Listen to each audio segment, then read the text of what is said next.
So there are some parts of history that have never been challenged. Um, Other parts of history that have been misunderstood, and other parts of history that have been challenged a lot and have stood the test of time. So every once in a while, we'll get a breakthrough. Um, in which case, revisionism. There's two types of. I mean, not just two types of revisionism, but there's the ludicrous and there's the motivated and ludicrous forms of revisionism, and then there's actually proper. Now, with did Jesus exist and stuff like that, that has been looked over, combed over for the last 200 years. And all of the arguments that are today for Christ not having existed, not whether he was a god or born of a virgin, but just existed, a man who was crucified who later was deified. Every argument has been against his existence has been destroyed 150 years ago, but people keep recycling it. And there's various stuff like this. You go into the Holocaust, you go into all these things. The Anglo-Saxon invasion, the British or the English want to hold on to King Arthur was our king, or the prototype for two guys that were conflated to make Arthur, or if there was an Arthur, that was our guy, and we're the Britons and we go back to Rome. They do not. The English are Anglo-Saxon. Their genetics, the genes of the English, are marked different from the Welsh and even the Scot, or the Pict, that would be known as the Scot today, the Scottish. The Anglo-Saxons, the English, are genetically identical to the Frisians, where the Anglo-Saxons came from. They came from Denmark, Frisia, Sweden, North Germany, Jutland, Saxony, and where the Angles came from was Frisia. And those people in Frisia still speak a form of basically Anglo-Saxon. Beowulf occurs in Scandinavia. The Anglo-Saxons came in, committed genocide. They didn't want slaves, they wanted the land. It was a replacement thing.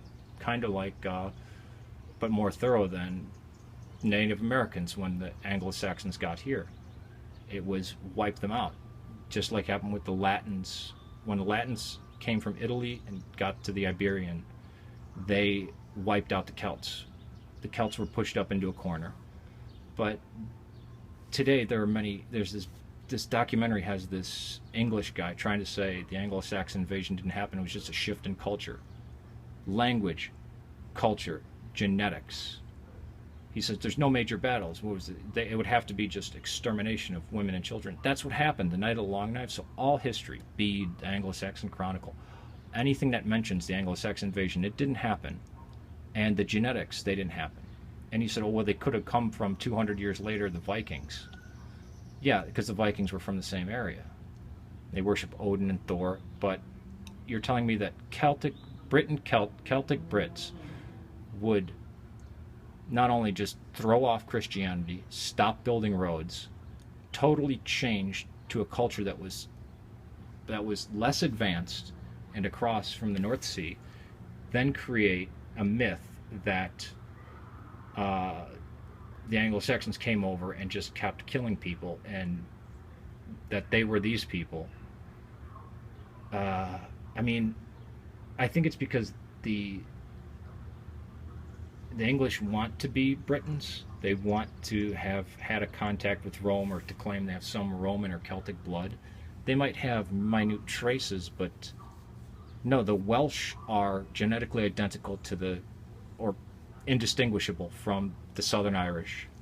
And the Anglos, or the English, are the same way with the Frisians and the people of the North Sea. This revisionism garbage, people think they can, oh, well, I'm just asking questions. But all of your questions have already been answered, and you're still trying to make a case. It's like friggin' ancient aliens. Again, people think I get annoyed at the questioning of Jesus' existence as a religious topic. No, it's as a historical topic. People see the friggin' shows they have on now and think that history is whatever. It's subjective. My God, the Anglo-Saxon invasion happened, and it was they wiped these people out. And even the geneticist on this program said there had to have been 150 to 100% annihilation of the people. I mean, I live in Illinois. It's the languages, anything that's named here is either English, French, or Native American, from the Potawatomis and Menominee. How many Potawatomis do you think are here? Should I claim, who I'm the descendant of Arab, Hispanic, and Irish immigrants, should I claim that no, I'm really Potawatomi? We just adopted the culture, and I'm really, and so is everybody. Everybody's Potawatomi. They just wound up adopting Irish and Italian and Hispanic last names and cultures. It's ludicrous, and because this English guy wants to be one of the ancient Britons, which his family's not. It's Anglo-Saxon, and the funny thing is if people would feel bad about what happened 1,500 years ago, or well, less than 1,500 years ago, of who cares? Everybody's ancestors fought in war, were kings, were slaves, or whatever.